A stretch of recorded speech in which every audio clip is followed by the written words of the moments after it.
Welcome to USA Global TV and Radio, where our mission is to provide education, entertainment, hope, and inspiration. USA Global TV and Radio connects you with experts and audiences all around the world every single day to help you succeed in business and to live a richer life. Visit us at usaglobaltv.com to learn about career and life-changing training and mentoring programs like the Listening Mentor. Subscribe to our newsletter to stay informed about our special programs and offers. Discover how you can become a guest on one of our shows or a host or producer of a USA Global TV and Radio show of your very own. That's USA Global TV and Radio, where the doctor is always in.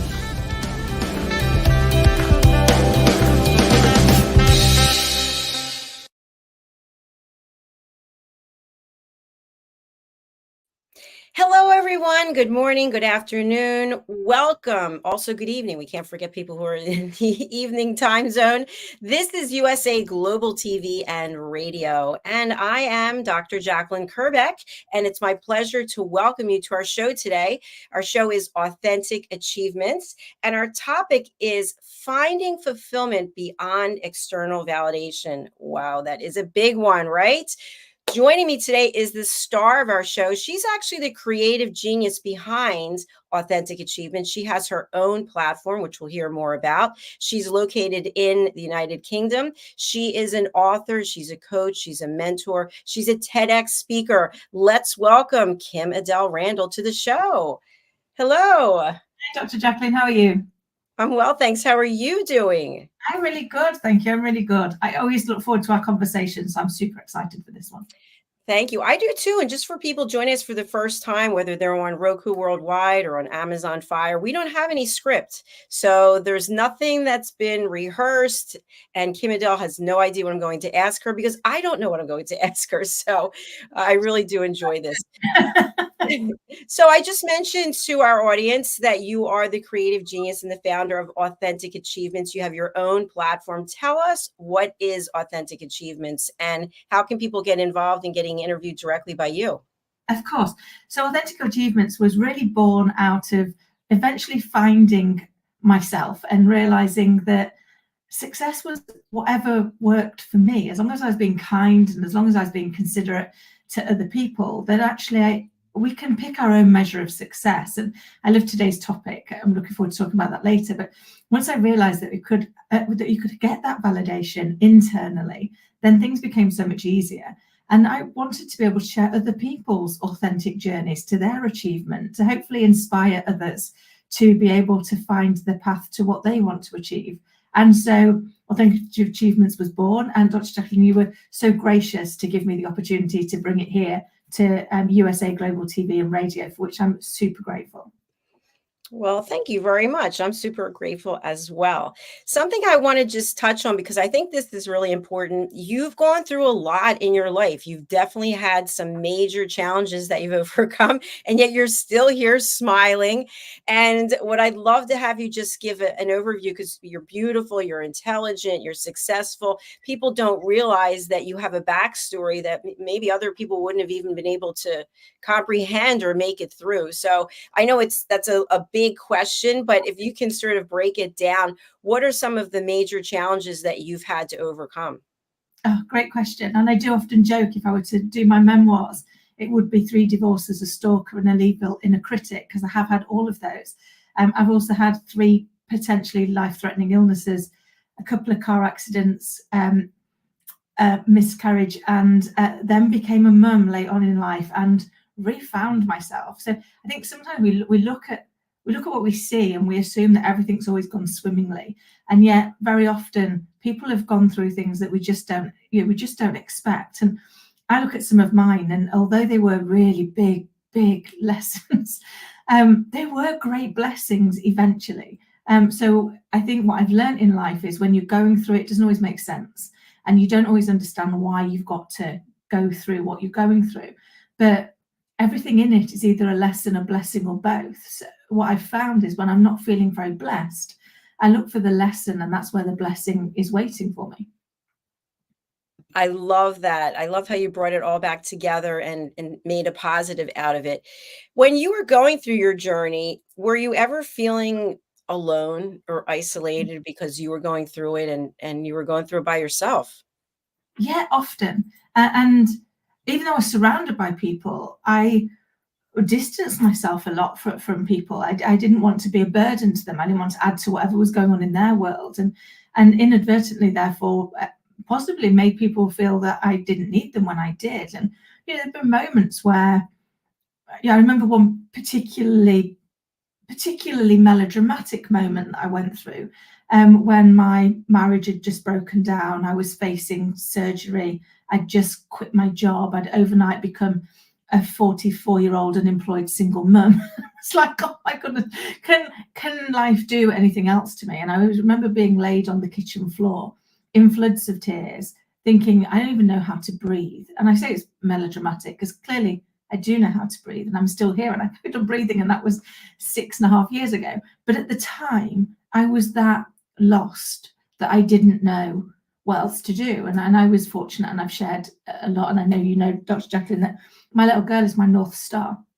And she is my savior, and she saved me again that day. As I was laid there wallowing in my own self-pity and not knowing where to go next, I heard a cry from the other room, and I suddenly realized she didn't ask to be born. She didn't ask for any of this to happen, and she certainly didn't need me to be laid on the floor and leave, not be willing to get up and go to her. And I immediately, of course, did get up and go to her. She'd woken up early, and gave her a feed, and realized that that's what I needed to do every day. Was I needed to get up and be the best that I could. Early days, sometimes my measure of success would be that I could adult appropriately for 12 hours, and that might not feel hugely successful to anybody listening or watching, but for me, that was good.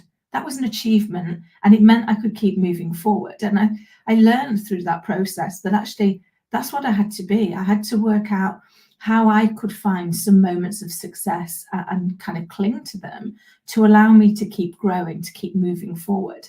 And I also learned as I went through and had some further knocks, such as the stalker, etc., that actually I have to ask for help. I have to allow others to come in. I remember a good friend of mine saying to me one day, I can't decide, Kim, if you're incredibly strong or incredibly stupid.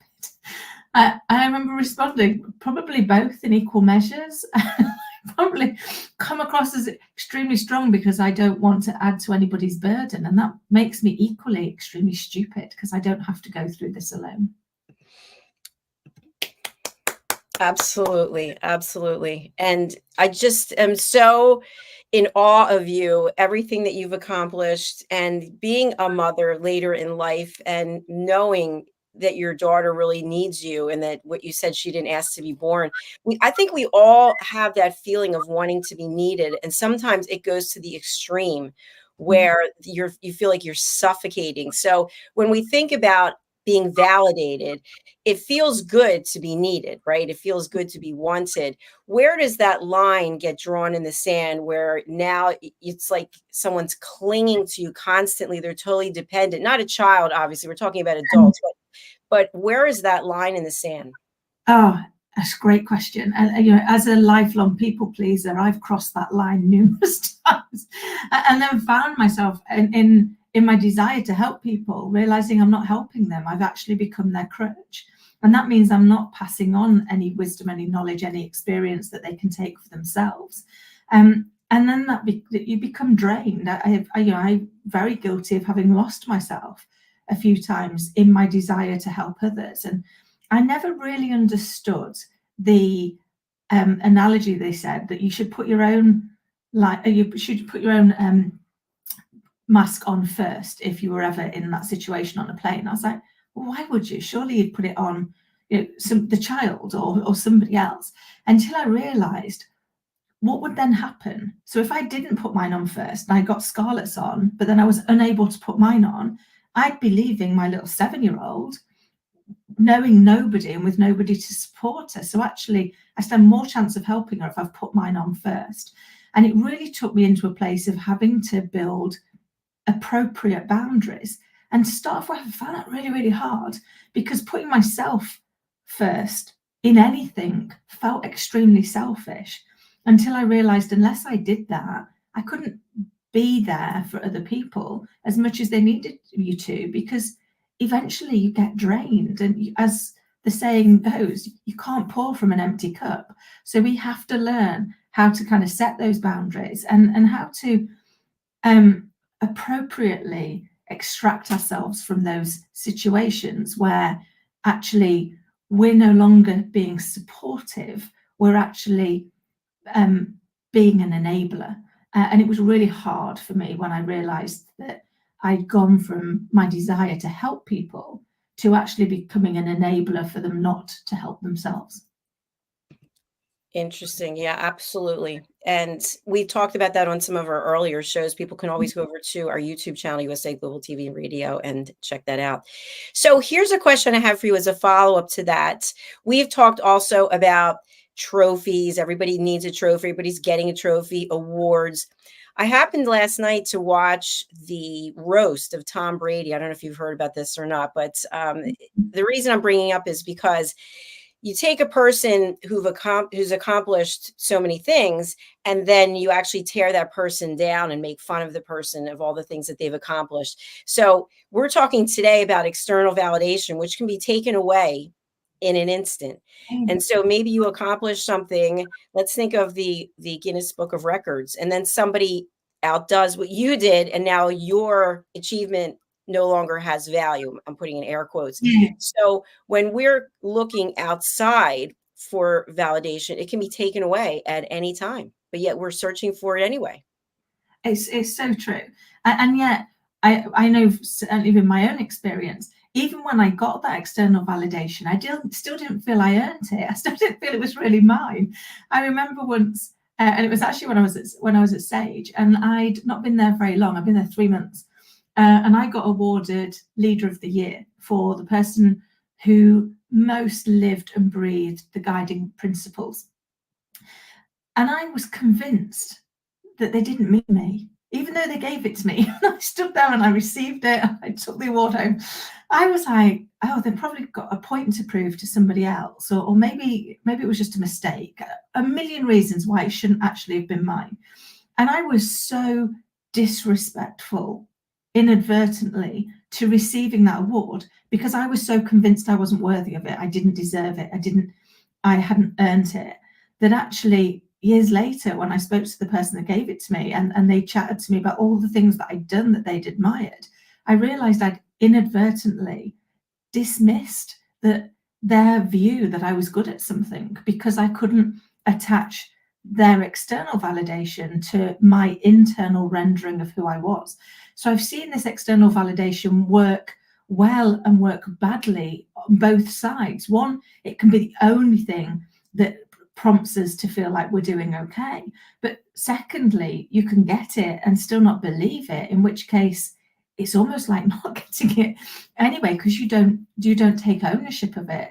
And I think for me, one of my breakthroughs was when I was able to internally agree with what people were externally telling me was true, because I'd been in disconnect on that for so many years. My words of myself were so different to the words people played back that you felt like you were just a big fraud. And yet I realized actually the only person that I was really being fraudulent to was myself, because I wasn't willing to open up and allow the possibility that I might be okay at something. Or fantastic at many things, as you are. I've watched interviews of A-list celebrities here in the States where one day they were a regular, I'm using air quotes, regular person, and then they were catapulted into this celebrity status with people chasing after them for autographs or photographs, people wanting to borrow money from them. And there was no coaching that was given to them to prepare them for how their life was going to change. And all of a sudden they had limited privacy. Everywhere they went, somebody was following them. And so that takes a big toll on people. And the same thing can happen when you accomplish something in the business world, or even if it's personal, and then people are noticing you, or you're standing out more, and maybe social media, people are following you. So that is also some type of validation. What are your thoughts about it? It can be negative as well. It can be a positive or it can be negative. I think it has to do with your perspective, and then also having your own boundaries. I completely agree. I think it is about perspective, and it's about having those boundaries. And I think, I remember, many years ago now, taking over from somebody I hugely admired. So I stepped up as they left. They come into an interim role to be the MD, and I really admired them. And there used to be an award every month where top 12 employees used to get to go for lunch with the MD, and I understood why that was of value when it was Sean. But all of a sudden, these 12 people were going to have to go for lunch with me. And I was like, who'd want that? Who in their mind wants to come and lunch with me? Until I realized, actually, when I was, working my way up the ladder, if I'd have got to go and have lunch with the MD, I would have really enjoyed that. I would have seen that as a real validation. And it was interesting for me to see how much that had changed now that I was in that seat versus aspiring to be in that seat. So I think sometimes we can make it a real positive. Equally, it does come with its pressure. When you're in those kind of roles, all of a sudden people look to you to have the measure of how things are going. If you look like you're having a really bad day, then people assume it's because the organization's having a really bad day. So you had to learn to try and look on the positive side of life, which I've always tried to do, but I probably really honed in on that when I started doing those roles, because people were constantly looking to you for that sense check, for that temperature check on what things were going like. And so you might have just had a really bad argument, or things might have not been going so well at home, but you kind of had to try and find a way of not showing that, of finding something to smile about that would allow you to add positive energy to the people around you. So I think for me that those kind of, we look at this, and I see loads of people, I chat to lots of people who see these overnight successes in business, or they see seemingly overnight successes in celebrity, and they go, oh, I'd love that. And it's like, but would you like everything that comes with it? Yes, we might like the adoration, we might like the money, we might like the freedom that brings, but would we like the fact that also people will dislike us as openly and as loudly as the people that like us? Would we also like the fact that actually we may have the freedom that comes with money, but we lose the freedom that comes from anonymity? And which one of those eventually is more important, particularly when it comes to your friends and family and the impact on those? So I think sometimes we just look at the little bits of someone's life that we would like, and we don't ask ourselves, would we be willing to take it all? Because if we're not willing to take it all, we can't really take any. It's so true. And I love how you brought up anonymity, because sometimes if we want to be anonymous, we can also almost feel invisible. And that feeling of being invisible can lead to loneliness, depression, all kinds of other things. But at the same time, being in the forefront and being in the public eye can also lead to the same thing, feeling isolated and feeling depressed. So, how do we know which is a better path to go? Great. That is a great question. And I think that, for me, this has been the one thing that kind of like I've learned is we live in a world of polarity. For every up, there's a down. For every left, there's a right. For just how bad complete anonymity can make us feel in feeling insecure and alone and overwhelmed. Equally, the same is true for celebrity. If we have too much of that, then again it can leave us feeling alone, isolated, overwhelmed with the expectations of us. And I think that's the same of literally anything that happens to us in life. Anything that is overplayed can turn from a strength into a weakness, or a weakness into a strength. So I think for me, it's always about trying to find balance and look for those opportunities to get myself back in balance when I find myself out of balance. And being kind to myself with the fact that goes, do you know what? We talk about work-life balance or all these other things. It's like balance is in the moment. So there will always be occasions where you might be more focused on one part of your world than the other part of your world. But as long as it's not every moment is focused on that one part versus the other, then ultimately you will get balance. It's just momentary balance. And when I gave myself the grace to be able to be presently balanced and make conscious choice, life became a little bit easier and a little bit less overwhelming. Because prior to that, I just beat myself up constantly. If I was doing stuff for work, I wasn't being a good enough mum. If I was doing stuff being a mum, I wasn't being a good enough person in my work. If I was doing stuff over here, I wasn't being a good enough friend. There's so many reasons to find fault with ourselves. And we are so prone to do that first, to find the areas that we need to do better at. But I think we have to also balance that by seeing the areas that we do well in, not as an excuse to not get better, but to give us some hope that we are valid, we are worthy, and we are doing the best that we can. Excellent points as always. Thank you. And I think there's also another part of this that I want to touch on. I was watching an interview of a very famous woman, and her husband is also very famous. And she talked about the fact that she supported his work. She put him first, and they had young children, and she took care of the children. And when he was at home working, she made sure that it was quiet. She did everything she could to support him because he was the primary breadwinner. And then, of course, after the children got to be a certain age, he brought her into the business, and together they've built this incredible empire.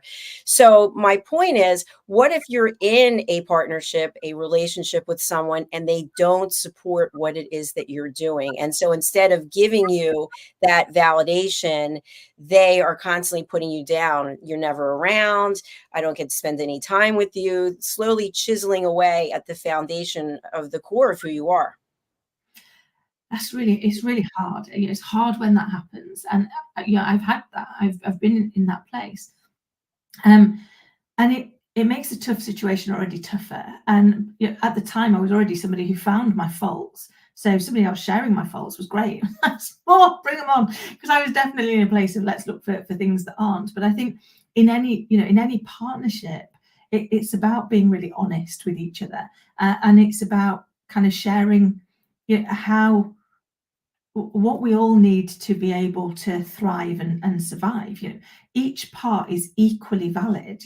Spending the time looking after the children and bringing them up is just as hard and just as rewarding and just as valuable as being the person that's building the security. And I think sometimes when we're in the moments and we get a little bit overwhelmed, it can be easy to assume the other person's life is easier because we're not living that life.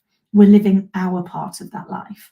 And so asking better questions, and I say this having already openly admitted I am the lady who's had 3 divorces. So, don't take relationship advice from me. I'm clearly really bad at it.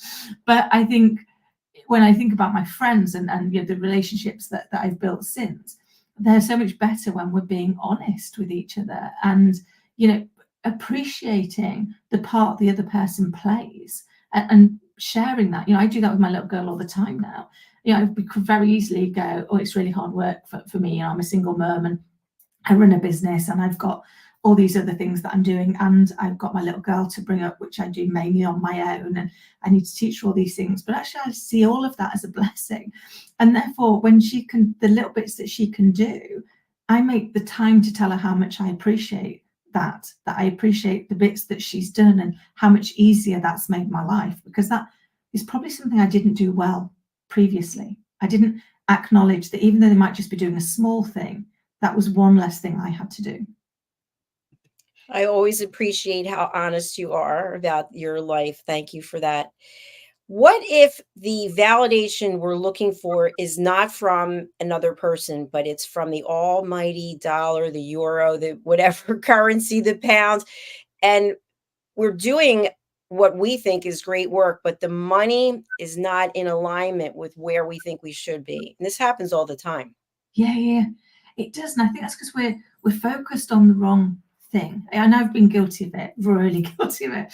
But I think, once I found that if I just focused on where do I add value, where do I make a difference, how do I improve people's lives, make things a bit better for them, and not worry about where does the next pound come from or the next dollar or whatever those parts come from, that actually, one, I did better.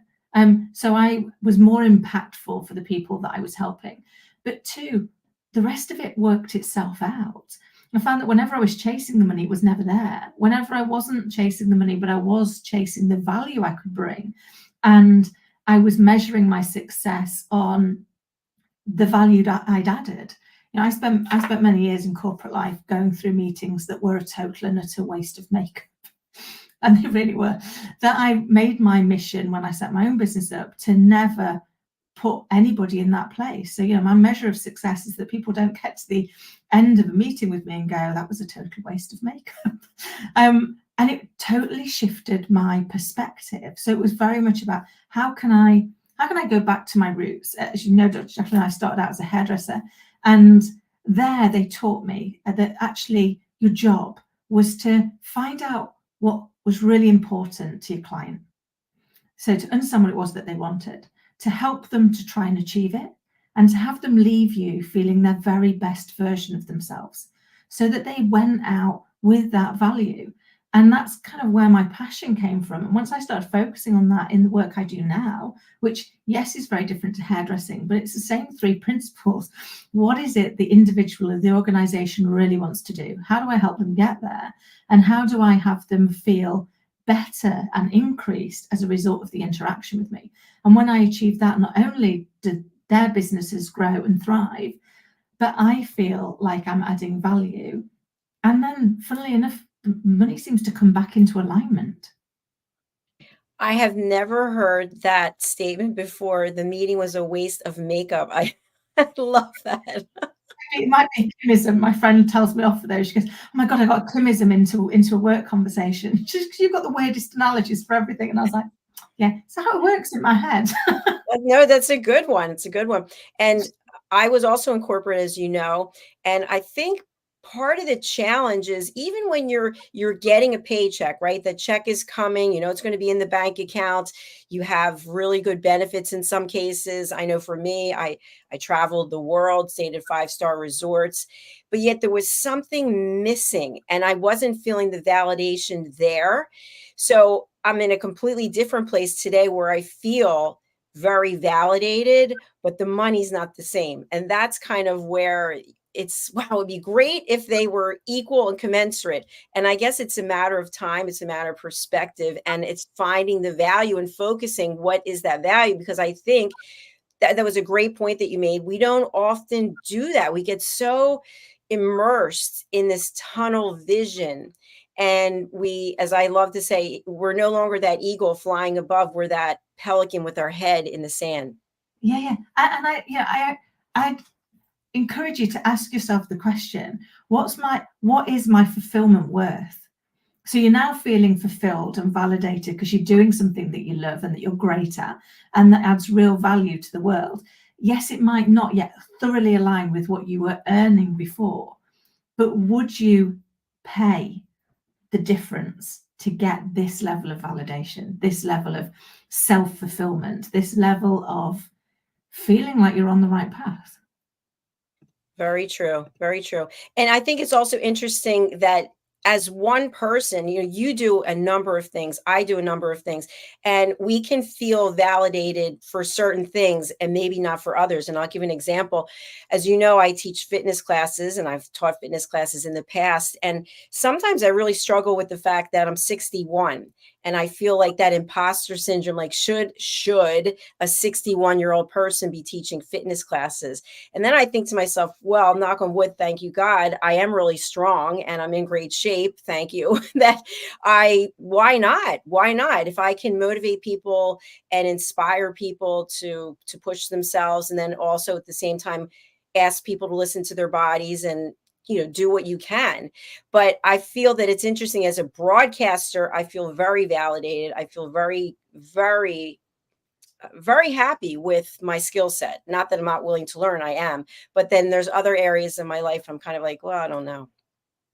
Yeah, and I think it's, I always try and put in that, as you know, I always share quotes that people have said that are important to me. So my nan used to say, every day is a school day. And my granddad used to say, live each day as if it's your last, and one day you'll be right. And I think somewhere between the two of them, they've kind of pretty much given me a good mental for life. So I try and look at things and go, some of them I'm completely validated on now. And I go, this is me at my best. I'm not saying I am the best. I'm not saying better than anybody else, but this is where I know I'm in alignment with my skill set and it feels like I'm in flow.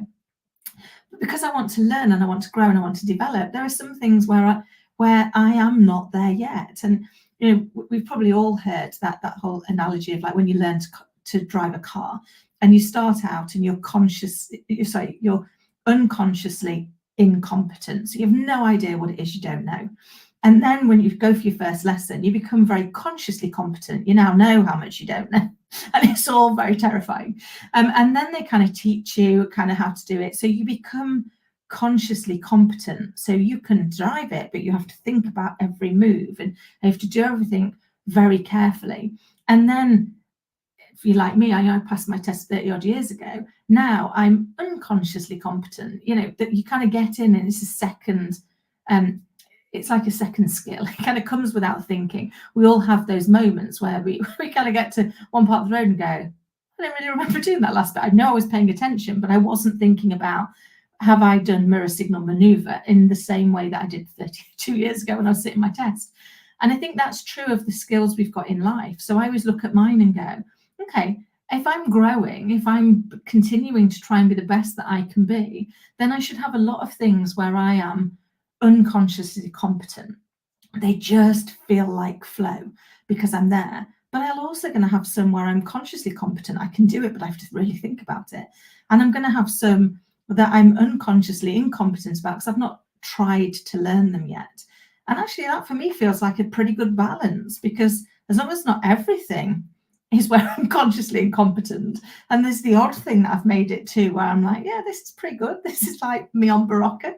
Then it gives you the freedom to be able to keep growing. Brilliant, as always. Thank you. I agree with that totally. I'd love to have your perspective. What if it was possible? I don't know that it is, maybe for some people it is, but what if it was possible to take out all the emotion when it comes to achievements? Because the emotion is what can either catapult us or hold us back. And I feel like sometimes, even for myself, I become emotional about something and then I'm not using my logical brain. I'm using, and I don't even know if I'm using anything, but I feel like I'm not progressing because of the emotions that are coming up for me. And that could be fear. It could be anger. It could be that imposter syndrome. What are your thoughts about emotion? Oh, great question. So we think we're nice, rational, logical human beings, and yet the reality is, and it has been neuroscientifically proven, that our emotional brain responds 24 times faster than our thinking brain. So literally in every situation, we don't respond to what's happening, we respond to what we're making it mean.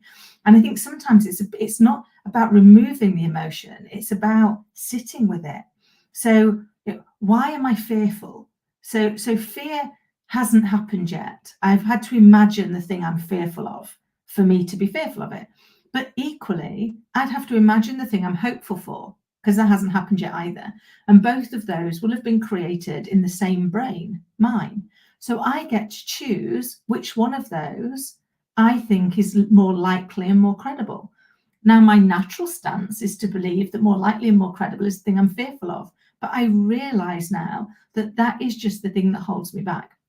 And so I try and do, and I've mentioned a couple of times maybe that Scarlett's my North Star, but I think we've all got somebody that we really care about and that we believe in. And so when I find myself in those moments where I'm telling myself things that are doubtful or hurtful or mean, if this were, I use Scarlett, but I would recommend to anybody listening that you insert the name of the person that means the most to you. If this were so-and-so in this situation, what would I say to them? Well, I'd say to them, what's the worst that can happen? Give it a go. And I think we're so quick to put labels on ourselves. And for me, one of the most powerful words in the English language is the word yet. When we add that to whatever we're telling ourselves, we open up a world of opportunity. So, for example, my little girl came home last week. She's like, oh, Mummy, I'm not very good at colouring. And I went, no, you're not very good at colouring yet, but let's look at the facts. So how good is your colouring today versus last week? Well, it's much better, Mummy, and my drawings are much easier to understand. Okay. And how much better are your colouring and your drawings last week than last year? Oh, they're much better, Mummy. And how do you feel about your colouring now? I'm getting better, aren't I? Yeah. It's a simple reframe, but by putting the word yet in there and then looking for evidence of how far you've come, you can start to see the reality, which is you're improving, you're progressing, you're learning. I love that you have these conversations with her and that she's getting it. She's seeing the progression that she's making. That is so important because, as we both know, when we're young, that's when a lot of this negativity or the self-doubt starts to come in. And as we get older, we have to see therapists. We have to do all this work to try to unpack whatever it is. So, in alignment with what we're talking about today, what about the shoulds when someone will say, like, I've had this said to me so many times, and it's typically by a man. It's at this point in your career with your own business, you should be making this kind of money. And if you're not by next year, then you should do X, Y, and Z. Always unsolicited, the shoulds that come out of, it.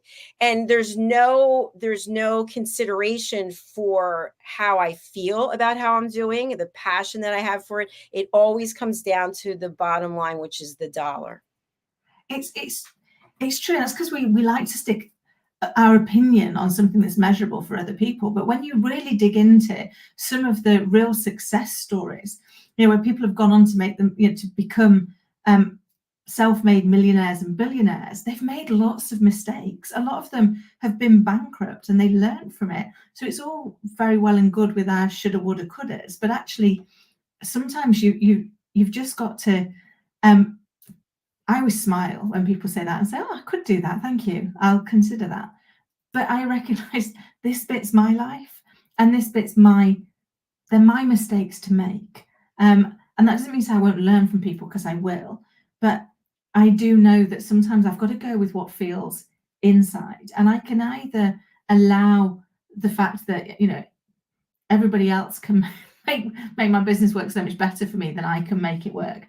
Or I can go, okay, I've got to go with what I feel is right. And I will ask for advice and I will take that on board and I will make my choices. But I acknowledge that they're my choices. Not always when people are giving the feedback do they acknowledge it's not their choice to make. So they can have an opinion, but they can't dictate that opinion. It took me a long time to get there, to not suddenly think, well, everyone thinks I'm doing rubbish because they've got a better way of doing it. They've got their way of doing it. that just makes it different, not necessarily better or worse. I love the confidence. And that's really important too, is that you have to believe in what it is that you're doing. Because as I've mentioned many times on this and other shows, people will throw stones. Sometimes they'll throw boulders or get someone else to help them heave the boulder over at you. And it caused me to take a moment and give consideration to what they're saying. And that at the same time, I have to say to myself, okay, no one understands this business like I understand this business. No, I'm not Oprah Winfrey yet. Right. That's what I have to say to myself, because people, especially with a television network, they'll compare it to one of the huge networks that have, a zillion people working there with unlimited resources. And they started out at some point in some way. And so for me, I just focus on bringing value and giving people a place to share their story as we continue to grow. So I say thank you. I appreciate what your thoughts are, but I'm going to do it my way. Yeah, because you're living your passion and you're trusting your intuition. And I think that's what we do. And unfortunately, we devalue things that are free. So the things that come to us for free, we don't place enough value on, because we're so busy chasing things we've been told will make us successful. So things like kindness, compassion, listening, love, we're kind of like, well, they're just easy. Anyone can get those, until you don't have them. And there isn't anything in the world you wouldn't give to get them. And it's not until, unfortunately, very often people are on their deathbed that they realize that they may have all this money, but actually they missed out on the things that were genuinely priceless. And so I think, for me, and I'm trying to teach this to Scarlett, it's about, as long as you're kind, as long as you're not being mean to people and you're not being disrespectful, as long as you're kind and you're honest and you're willing to acknowledge and learn from mistakes, then you've just got to trust yourself and take a few risks, because who knows what life's going to bring you. But if you're so busy not owning your own path and being swayed by everybody else's version of your path, for so long I wouldn't share with anybody the disaster that was my private life. People just saw what seemed to be a seemingly successful career, because I feared what people would say. And then I realized it doesn't change who I am. Everyone can think I'm a horrendous person, that I've managed to fail so dismally in all of these things. But I've learned from all of them, and every one of them has helped shape me to be who I am, and to hopefully give me the skill set to help Scarlett and others to not have to go through the same mistakes to learn the same lessons. Absolutely. You're leading by example, and you wouldn't be who you are today if you hadn't gone through what you've gone through. As something else I'd like to talk about, because I feel like this is an area where we search for some kind of validation that may never come. And that is in being an author. You're an author, I'm an author, and we put something out there that really resonates from our heart. We put a lot of work into it, and we don't get the reviews that we want to get. We don't get the sales of it. We don't get the awards. And you can look at that in a way as being a failure, or you can look at it from a completely different perspective. We have several shows here where we feature authors. So what would you say to somebody, because I think that's a big area where people can lose hope and lose faith, that you write a book, you have the book published, and maybe you don't have any reviews. Maybe the reviews are, you've one or two, maybe you don't have the kind of sales that you were hoping to have, but you feel like a failure. Yeah, and I think, again, it's where we're choosing to validate our success or our failure. So we could look at it and go, we've written this book, we've put it out there, but actually maybe we haven't got as many reviews as we wanted to, or maybe we haven't got as many ratings, or maybe it's not made as a multimillionaire that we expected it to. But actually, what was your purpose for writing the book? Now, normally the purpose for writing the book probably was to be able to share a story, to share some knowledge, some insight, something that was going to add value. And they say there's a story in all of us. How many people get the story out? How many people actually don't just go, I think I could write a book, but sit down and go through the painstaking process of writing it? That in of itself should be successful, because so many people don't even get that far. But instead, what we do is we look at the top 1% that's going on and go, well, I'm not there, therefore I'm hopeless. Instead of looking at the fact that you're at least in the camp. That's the first step, is you took action, you moved forward. You did something that you didn't just think about it and talk about it, you actually did it. And therefore just keep doing those things and you'll get better at them. But equally, how willing are you to ask for the help? And I say this being somebody who is dreadful at asking for the help. In saying to friends and family, I could really do with your help on this. I put a load of effort into this. And whether you like it or not, I don't even mind if you rate it well or rate it badly, but just give me the feedback. Allow me to recognize that I can learn from what this is. So if you didn't like it, tell me what you didn't like. If you did like it, tell me what you did like, because that's going to be where I develop. But instead, we don't go and ask anybody else, but we take the lack of those reviews, the lack of those ratings as being confirmation that it isn't good, when we don't even know if the person even read it. And we don't even know whether our friends and family read it, because we don't know if we asked them. So we get ourselves into a place, I think, often where we use those anonymous statistics to validate the fact that we're not good enough or that it isn't where it needed to be, without taking the risk of going and asking people that we trust, that will have our best interests at heart, and saying, could you do me a favor? Could you just read this and give me an honest review? Just to me. It doesn't need to go out to the public, because this isn't about what everybody else thinks. This is about what I think, because that's the only change that's actually going to make a difference, is when you can change what you're thinking internally. And then that's what shows up externally. That's so true. And I'm glad you brought that up, because I will ask people when they come on to any of these shows about being an author or publisher, is why did you put this out there in the first place? Are you looking to be a New York Times best-selling author? Are you looking to make a certain amount of money, retire, and give up your full-time gig? And the answer is usually no. The answer is usually I had a story inside me and I wanted to put the story out there. And I also wanted to mention that on Instagram, a couple of months ago, a person I don't even know actually did a review of one of my books, and they tagged me. And I was like, someone is reading one of my books. I can't believe it. It's like shocking to me, because they got it from a library and they read the book and they did. And then I thought to myself, why am I putting myself in that state where it's not good enough that no one would even read it?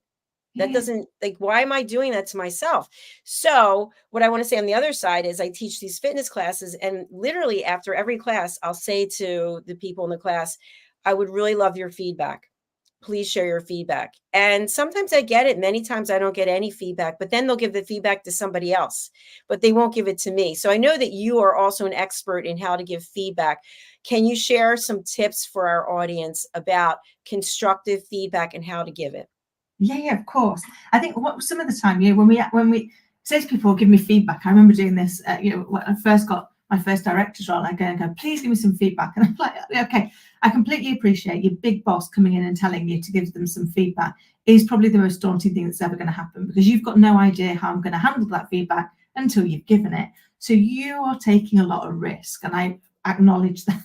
But trust me, I really want the feedback. But what I've learned in the last 30 odd years of leading people and coaching is, if you're ever trying to give anybody constructive feedback, the two of you are having very different conversations. You want to talk to the person about what you saw, what behaviors happened, what actions they took, and what the impact was. The person you're giving it to wants to tell you about what they were trying to achieve, because I don't really believe people are trying to get it wrong. They're not trying to do a bad job. They're not trying to fail at whatever you've asked them to do. And there's an exception that proves every rule. But in the main, people are trying to do the right thing. So that conversation never goes well, because you're not talking about the same thing. So one of the things that I do now is I sit down with people and agree first what I think they were trying to achieve. So I think you were trying to do this. I think you were trying to do that. I think you're trying to get here. Would that be right? And they're like, yeah. Because what you do by doing that is you let them know you think they were trying the hardest. You don't think they're a bad person. You don't think they were trying to get it wrong. You don't think that they were just messing up because they didn't care. So now you become an ally into, that's a great goal. But do you mind if I share with you how some of what you're doing is not allowing you to achieve that goal? Here's some of the blind spots. And we have blind spots for a reason. We're blind to them. So even if it looks really obvious to everybody else, it's not obvious to the person doing it. And sharing that with them and saying, when you do this, while you're trying to achieve that, this is the impact it has. And maybe if you could do this instead, you'd have more chance of your impact and your intention aligning and you achieving that goal. So it's really about helping set the scene and making sure, and you talk so eloquently, Dr. Jacalyn, about elevated listening. I think sometimes we've got to take that into those situations and set the stage for the person that you're giving feedback to be able to listen. And the best way I've found of doing that is to agree the intention up front first. That way, they've not got anything to defend. You already know they're a good person. You already know they were trying to do the right thing. You already know that they were trying to succeed in the goal that they were in. So you're both in alignment on that. Now all you're there to do is help them and say, somebody said to me years ago, oh, you're a coach, you've got to clearly think about it than everybody else. I was like, no. I said, every top athlete, every top politician, every top actor, every top business person has a coach. That coach isn't better than them. If they were, it would be their name, we know. But what a coach can do is stand behind you and help shine a light on your blind spots. And when we're giving people feedback, that's all we're trying to do is help shine a light on their blind spots. But we need to do that in a way that they feel safe and respected, and it's a safe, trusted environment for them to be able to listen to what it is we've got to say. I love the fact that you use the word safe, because I think that's really important. The way that we give feedback can really have a major impact on whether or not someone continues down the path that they're on. And I'll give an example, and I've shared this with you before, and I'm going to keep it high level and anonymous, but I was given some unsolicited feedback about something, and the person actually had me in a corner. They literally kept coming towards me where I was backed up against the wall in a corner, and they had this kind of like threatening presence about them, and they were literally shaking, screaming and shaking, and I just acted like I didn't have any emotion, and I kind of took myself away from the situation because I thought, what is going on with this person right now? Like, what's happening in their life that they're literally attacking me? They don't even know me and they're attacking me. And I know it had nothing to do with me. Mm-hmm. And so I let the person just get it all out. And when they finished, I said, excuse me, I said, how do you feel now? And the person started crying. They started telling me all these problems they have at home, and they just literally took it out on me. So the reason I'm bringing this up is that I think we also have to realize, how is the feedback being presented? Is it valuable feedback? Or in that case, I'm not going to take feedback from that person at that moment in time, because the way they were delivering it and how they delivered it and what they said was very hurtful. Yeah. And so that's not somebody, when we think about a coach or a mentor, that's not somebody that I want to follow. No, and that wasn't somebody who was creating a safe space for you. So that was very much about them, not about you. And that's why I think, for me, if I make the effort to sit with the person and create the safe place, then I check in with them. I remember doing this years ago. We were doing I hate role plays. Doing a role play in a leadership development course that I was on. I was a team leader, and they asked me to get up and role play delivering feedback. And the first thing I said was, "Can I ask, how do you like to receive your feedback?" And they were gobsmacked. And I went, "What do you mean?" And I went, "Well, some people want you to just be blunt and straight to the point, and they'll get very frustrated if you're not that. Some people would like you to take some time to understand how they thought things went before you add in some of your own. But this is your feedback. The whole point of this feedback is for you to be able to get some views, and let's acknowledge that's all they are. Feedback is just my view of what happened, so that you can then add that to your own view and decide what you want to take from that. decide where that goes.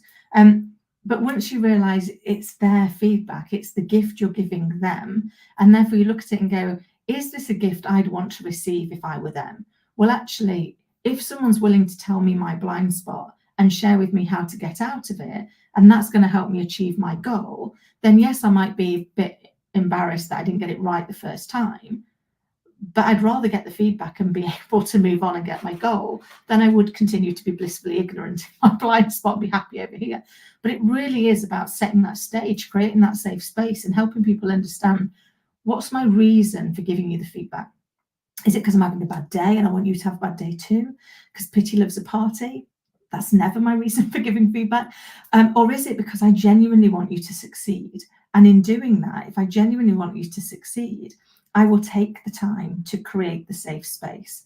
I will take the time to agree with you what the intention is for the feedback. And then I will take the time to share with you what I saw, and then provide some space to talk through different ways you might want to approach it.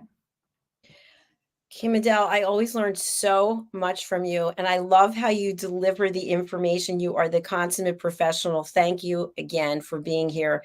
I want to say hello to everybody who's out there watching. When Kim is speaking, I will go and check on the different platforms. We have a lot of people watching across all the platforms. We'd love to know who you are. If you want to drop your name, maybe how we can connect with you on the social media platforms, that would be wonderful. Kim-adele, how can people reach out to you, and how can you help them? Of course. So you can reach out to me. I'm on social media, either as Kim-adele Randall on the likes of LinkedIn, etc., or as Kim-adele 10 on Twitter and Instagram. Or you can come and find me at www.authenticachievements.com, or email me directly at Kim-adele@authenticachievements.com. I'm always up for hearing other people's stories. I think that's how collectively we will grow. And I guess how I help other people is helping them find that path through to success for their business, for their team, and for themselves. So if you're wanting some support in how you take yourself to the next level, please do get in touch. How can people get to be interviewed on your platform? Same things? Same ways? Absolutely, same way. So either email me directly or drop onto authenticachievements.com and share with us who you think should be interviewed, if that's yourself, why it should be you, what's the story, what's your message that you want to get out, and we will do everything we can to help you to achieve that. Fantastic. Thank you again, my friend, for being here. This is a great topic. I think it's one that many of us struggle with at some point in our life. And I just want people to remember that you have everything you need inside of you. But I do suggest getting a coach, getting a mentor. They're different people. I usually have 6 coaches at any time because I don't know everything and I want to learn as much as I can. Absolutely. And it's finding the right person, the right person for the right situation. And you know, what I'd say is, it is always within us, but sometimes we need somebody to help us to find it. And to create that safe space. We all need a safe space. It takes courage to be vulnerable. And we talk about vulnerability and we talk about all these things, but actually we first need to acknowledge it. It takes a lot more courage to be vulnerable and kind than it does to be closed off and unkind. So make sure you surround yourself with the people that are going to create that safe space and help you get there. Thank you, Kim-adele. Look forward to chatting with you again soon. Till next time, take care. Till next time, bye. Thank you, everyone, for watching or listening, whether it's live or on the replay. If you'd like to be a guest, we have just about 45 different shows that are available for you to book in and register. Go to our website, which is usaglobaltv.com, and find the Book Your Session space. And that's an entire page of all these different shows. And go ahead and register. We'd love to have you come and share your story on this or any of our other shows. Please do also subscribe to our channel on YouTube, which is USA Global TV and Radio. You can see our logo here behind me. We're also on Roku and Amazon Fire, USA Global TV and Radio, the exact same logo. So we've tried to keep the consistent branding so you can find us on LinkedIn, Facebook, Instagram. We're We're literally on all of them. Thanks again for watching, for listening. We look forward to having you come back for our next show today. And again, wherever you're watching us now, please drop your name. Just drop a comment so that we can follow you and we can support your work. Thanks again. We'll see you again soon. Bye. This program has been brought to you in part by Zane Carson Carruth, etiquette and protocol expert, international award-winning author, television show host, and philanthropist. Thank you to Zane, our official diamond sponsor for USA Global TV and Radio in partnership with E360 TV. Zane is the author of the world's first tooth fairy ever, as well as many other children's books. She's also the television host of Elegance, Polished Demeanor, and Posh Living, seen on USA Global TV and Radio.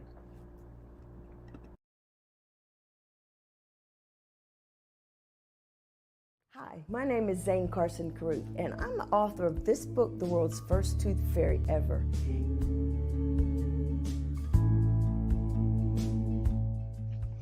Reading is magic. Studies have shown that reading to your children lays the foundation for greater success in life. Reading helps develop language and vocabulary skills. It helps improve memory, and it encourages curiosity and inspires creativity. The benefits are immeasurable, and as a parent, you'll benefit too. In only 10 or 15 minutes a day, you'll be creating more memories and a bonding experience that will last for years to come. So take time to read to your children. Read them books about things that engage and interest them. Tales of fairies and magic fascinate children, and as everyone knows, the Tooth Fairy is at the top of the list. If your child loves magic, wands, adventure, and what child doesn't, you'll love reading them books from the trademarked series The World's First Tooth Fairy Ever. Follow along as Abella, the world's first tooth fairy, accidentally starts the tooth fairy tradition. Learn the tricks of being a professional tooth fairy in the book Abella Starts a Tooth Fairy School. Your child's imagination will soar as you read the adventures of Abella and her magic wand.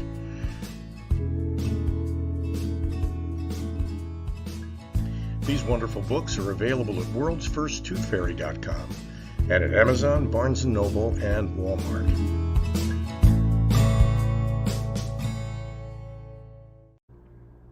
To learn more about Zane, contact her through her website, zanecarruth.com, ZaneCarruth.com. Order Zane's books and merchandise. Contact her about being a keynote speaker at your next event.